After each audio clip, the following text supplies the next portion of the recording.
And the imagery that I want to share with you is one that will help you understand the larger concept of Surah Al-Asr. Imagine with me that you are drowning, and you are unconscious. Two things. You're drowning and you're unconscious. Do you have a lot of time? If you're drowning and you're unconscious, do you have a lot of time? No, you don't have a lot of time. Which means your time is running out. And you know in Arabic, what word is used for when time is running out? The word for that is Al-Asr. And Asr literally means time that is running out. It's the last part of the day when the day is running out. It's time of Asr prayer. Okay, Asr literally comes from asir, juice that is squeezed out, time that's being squeezed out of your hands. You know, asal al-thawba even it's used. That you take a cloth that is drenched in water, and when you squish it like this, all the water comes out. Asala as a verb is used like that, right? To squeeze it out. So Allah talks about this time. You're drowning, you're unconscious, your time's running out. What's the first thing you need to do to be able to survive if you're in that position? If you hope to survive, what's the first thing you're going to need? What do you think? Wake up. That's the first thing you're going to need. If you're unconscious, then you're finished.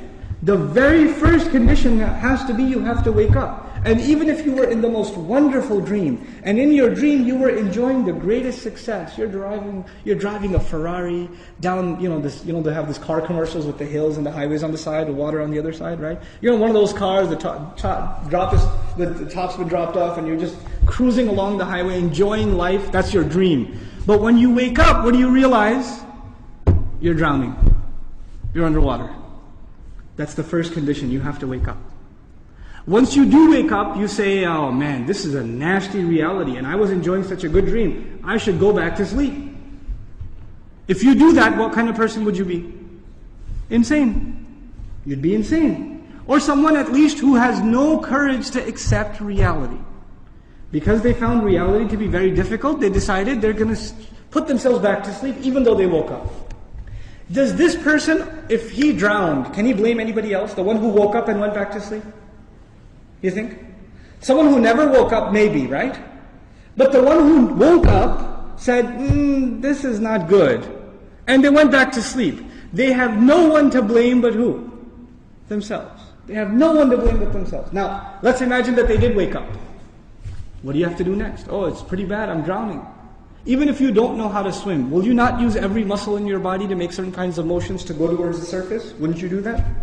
And you will make certain kinds of motions that make you go further down, and certain kinds of motions that will make you go up. And once you discover which ones help you go up, you will only do those, right?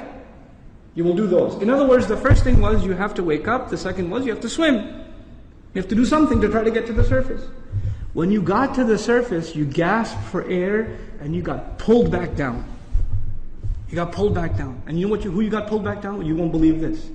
There's a chain around your foot, and your relative, your cousin, is sleeping, and he dragged you down. And now you're drowning because of your sleeping cousin. What do you have to do now? You got to wake him up. And you're not even waking him up because you want to save him. Who are you waking him up for? Maybe you want to save him, maybe. Maybe you don't even like your cousin, I don't know, right? But what's the point? The point is you're trying to wake him up because if you don't wake him up, who's also going to drown? You yourself. So you wake him up, and he says, man, I was driving a Ferrari, you woke me up for no reason, I'm going back to sleep. Forget you. Can you just say, okay, well, I didn't like you anyway, suit yourself? Can't do that. If he goes to sleep again, what are you going to do? No, man, wake up, let's go, you can't give up. You can't not accept reality. And you have to keep trying to wake him up until he finally says, okay, fine, what do we do? He says, you say to him, let's swim together. Both of you come up together. The third time, you both get pulled down by your grandmother, by your aunt, by your neighbor, by your son, by your daughter. Does the process continue? The process continue? There's a 4-part process to this people surviving.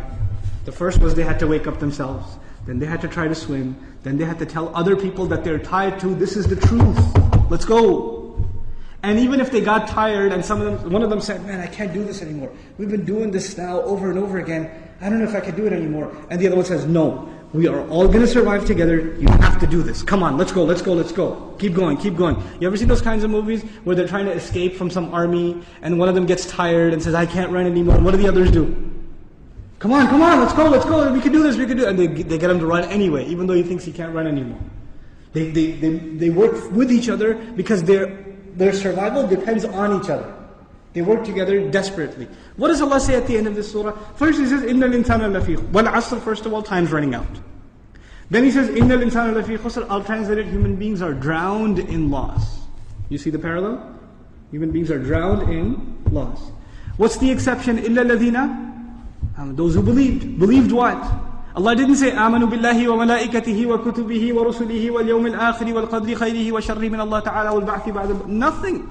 He didn't mention anything. Even though all of those things are included. According to the siyaq of the surah, the context of the surah, what is the first thing these people have to believe? That they're in loss. That they're drowning. And if they do come to believe that, and they correct their iman, what's necessarily going to happen? They're going to swim and move upwards. How does Allah describe this action? وَعَمِلُوا الصَّالِحَاتِ. They do good things. They do things that help reconcile the situation. By the way, salih is an adjective here, salihat, jama' mu'annath salim, which is literally means that which corrects something. Something was wrong and it corrects it. So they do actions that correct the situation. Literally like the guy trying to swim. But because they were tied to other people, what else did they have to do? وَتَوَاصَوْا بِالْحَقِّ. They had to tell the other the truth. And it's not even أخبروا عن it. They told them about the truth. No. They had to wake him up and let's go, we have to go. No matter, and over again. Tawasi even has takrar in it.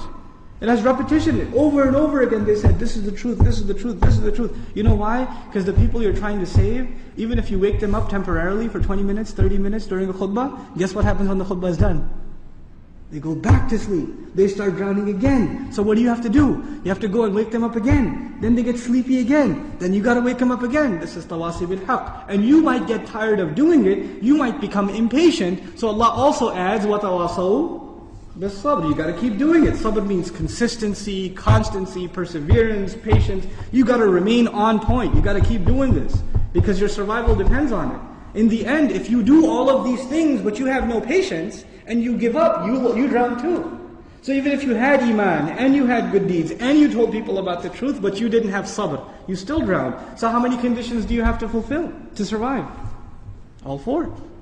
All four conditions are required. They're critical and they're necessary.